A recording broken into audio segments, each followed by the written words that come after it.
Let's look at quotations. I like to say that quotations are the sound bites of the print world. These are statements from people that you want to highlight in your story. A sound bite is something that you hear on a television or radio story. That's when we get to hear the speaker, himself or herself. But in a print story, in a web story, we have to use words to be able to do that. So I'll show you how that looks. There are three basic types of quotations in the writing that we're going to do. The first one is a direct quotation, and that's the exact words of the speaker. You're going to put those within quotation marks. So here's what it might look like. I thought my life was over when I saw the gun, comma, he said. Now, indirect quotation is paraphrased, and that's when we rewrite the speaker's words. But we want to make sure that we represent as accurately as possible what the speaker said. So you want to be really careful. You're going to use most of the words and phrases of the speaker, but maybe you need some context, maybe you need to fix some grammar. There could be some reasons why you chose to paraphrase that. Now, indirect quotes are written in third person, and so you're not going to use I or you. You're going to use he or she. So Smithers said he feared for his life. So this is always going to be in third person. That's something to remember. I would recommend that you read a lot of stories on the web, read a lot of news stories, and you're going to see this in practice. Now, partial quote is when we have the exact words or phrases of a speaker, and I'm going to recommend that you use these sparingly. We have a lot of problems with partial quotes. We tend to overuse them. We tend to not punctuate them correctly. So in my practice, honestly, I never use them when I write. And so I recommend that you avoid them as well. The only time I would is if the speaker said something really unusual, and maybe the rest of the sentence is not worth a quotation, or maybe there's some bad grammar or a partial sentence. There's a reason why you're just going to pull those words out. In that case, do it. But I'm going to tell you, you should do that once a year at the most, if you write every day, because you don't have to. So here's one that says LSU head coach Ed Orgeron called the opposing quarterback a crabby Appleton. Well, that's kind of unusual. If we hear Coach O say those words, then I think we might want to put those in quotation marks. So let's look at direct versus indirect quotation. And I'm going to show you when we're going to decide, or how we're going to decide what to use exactly for a direct quotation. So we're going to use direct quotes to reveal what is in a subject's heart and head. So these are things that we can't know about what a person thinks or what a person feels or experiences unless that person tells us. These are going to usually be the sound bites. In fact, when you want to tell stories on an audio or video platform, these are also the kind of quotations that you're going to record and show us. So we can't know unless the person tells us. I will remember this day for the rest of my life, comma, Jones said. So this is something that we can't really know unless he shares that intimate detail with us. Now, in most cases, use indirect quotes for what we could see if we were there. So if we could hide in Jones's yard behind a bush or something, we could watch him check his mailbox every day. Now, he can tell us that he does that. That's fine. But it's something that we could see. It's not a head or heart statement. It's just a general statement that adds color to the story, but it doesn't reveal the subject to us. So we could see him do it if we were there.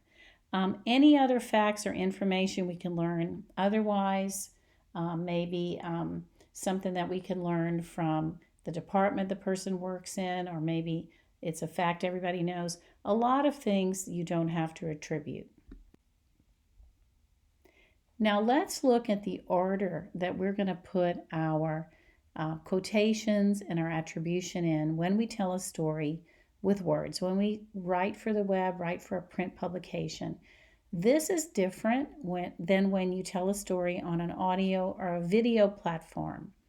The order that you use these words is going to be a little bit different. But here's what we're going to do when we write a direct quote. So first of all, put 2 stars by this because I want you to remember it. I'm going to be looking for it. Put your attribution after the first sentence in a multi-sentence quote. I saw the man run from the fire, Jones said. He had a flaming torch in his hand. Now, I call this a chunk. That's my own word. It could go on for several more sentences, but it's a one chunk, and I only need one attribution after the first sentence in a multi-sentence quote. And the reason I want it after the first sentence is because it doesn't take away from my first really cool sentence, but also it reminds us who's speaking. So I could have several chunks in a story. I'm going to do this each time. Even if Jones is the only one speaking, I know he is, but my audience doesn't, and I have to help them to remember. We're going to follow the quote, speaker, verb rule in most cases. So if you look at the example that I just gave you, I saw the man run from the fire. That's your quote.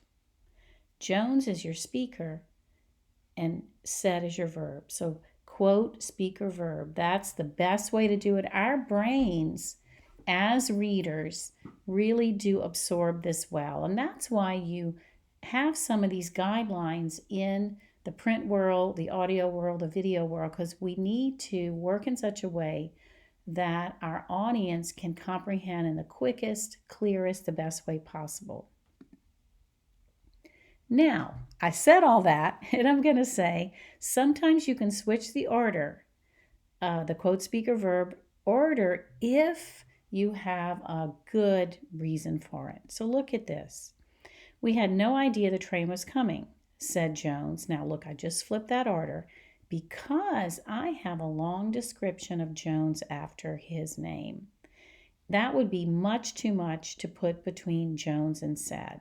So in this case, I'm going to flip it. Sometimes we introduce Jones and he's got a long title, and so we're going to decide to flip it. But this is going to be the exception to our rule, and you really aren't going to do this much.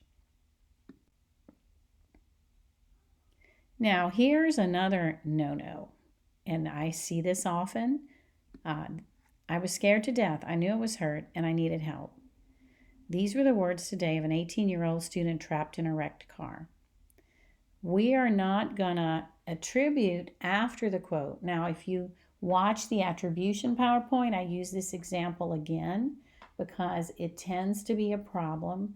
We need to know who's speaking.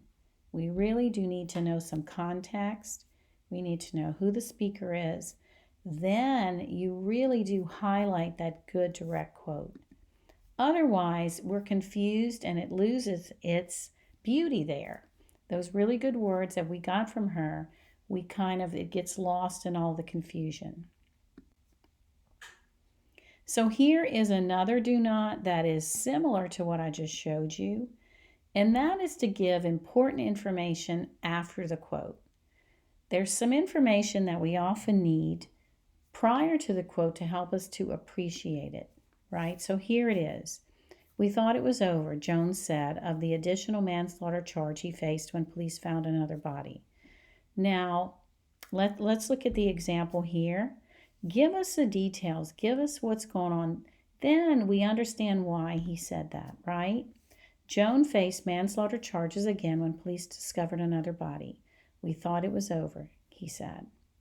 So again, you see how that changes that dynamic, and it's really important to fill your reader in. Remember, direct quotes give us color, give us personality, give us the inner workings of a person's heart and head.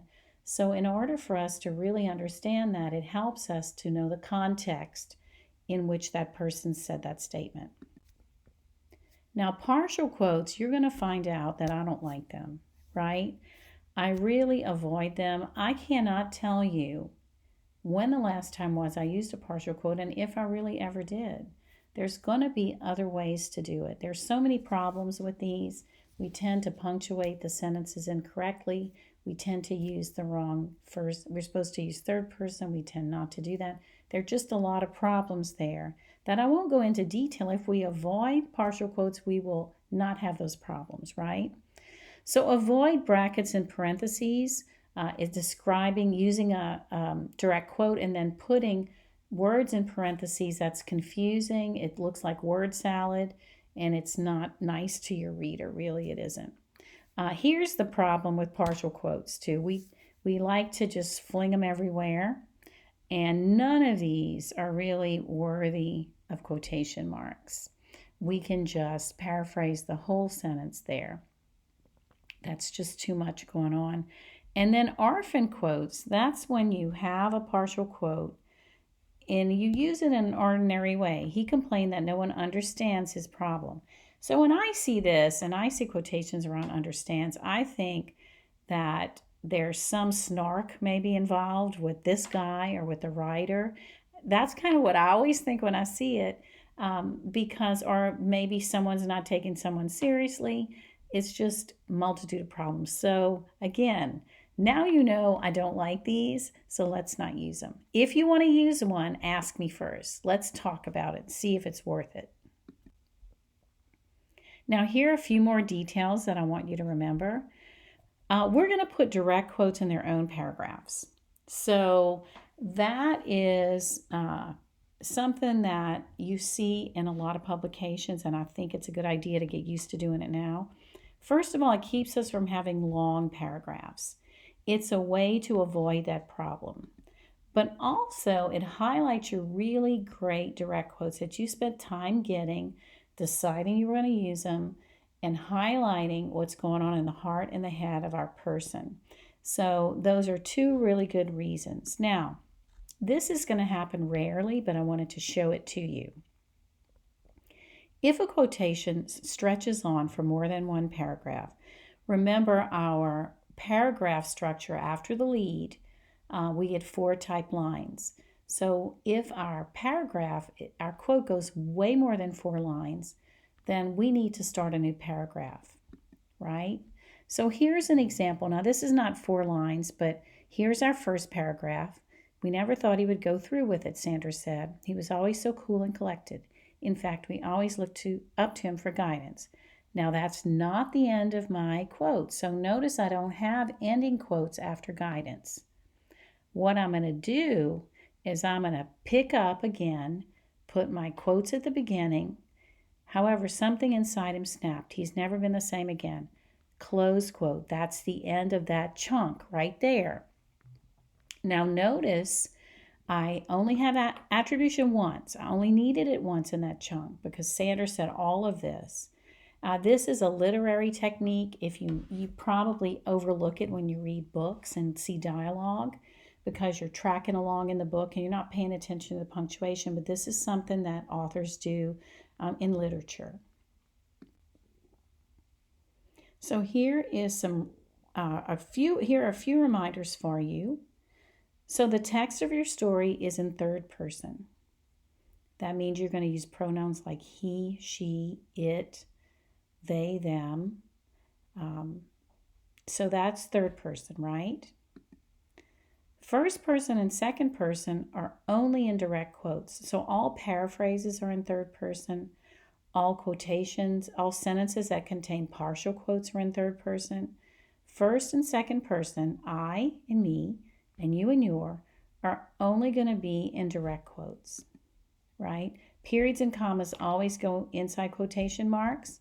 We learned that a few weeks ago, so we're going to keep doing that just like this. So think about that. That rule never changes. And then you want to punctuate partial quotes as you would a traditional sentence. So this again is another problem. If you notice before, we always put a comma before our attribution, so the temptation would be to do that in our partial quote. But we don't do that. We just continue on and just put quotation marks around that word and forget that you have the partial quote and just punctuate your sentence as you would without it. Now, the book talks about this. Should you clean up a direct quote? If someone has bad grammar, if someone curses, if someone uses the wrong pronoun or something like that, you're not going to do it, right? That is unethical. As far as I'm concerned, AP Style says it's unethical too. Never get into the habit of changing anything because you'll find when people do, they kind of slide down this slippery slope. Don't let yourself do it. Hold yourself to the highest standards here. So when someone sees a direct quote from you, we can be assured that those are the person's exact words. If you can't do that, then you want to paraphrase the statement. So whatever's between those quotation marks should be the exact words of the speaker. Now, every once in a while, someone goes on a rabbit trail, or there's a reason why there's a chunk inside the sentence that maybe doesn't go. It's okay if you remove that piece of that sentence in the middle. You can use ellipses. So it looks like this. We never thought we would go because he promised us that wouldn't happen, he said. Now, I want you to notice here too. So if I'm going to do this, you got to think about it. Then whatever I take out, whatever those ellipses replace, what's left should read like a complete sentence. So just like I have here, it's a complete sentence with those ellipses in. Now this is only going to be in the middle of a sentence. You're not going to put ellipses at the beginning or the end of any sentence. You would have them all throughout your story, because in reality, when you interview someone, you don't always use the words or the sentences in the order that person presents it or in the order of the interview. When you sit down with your information, you might find out the last thing the person said is the first thing that you're going to use. So that's why you don't use ellipses, because otherwise they'd be everywhere. You're going to only use them if you take out the middle of a sentence.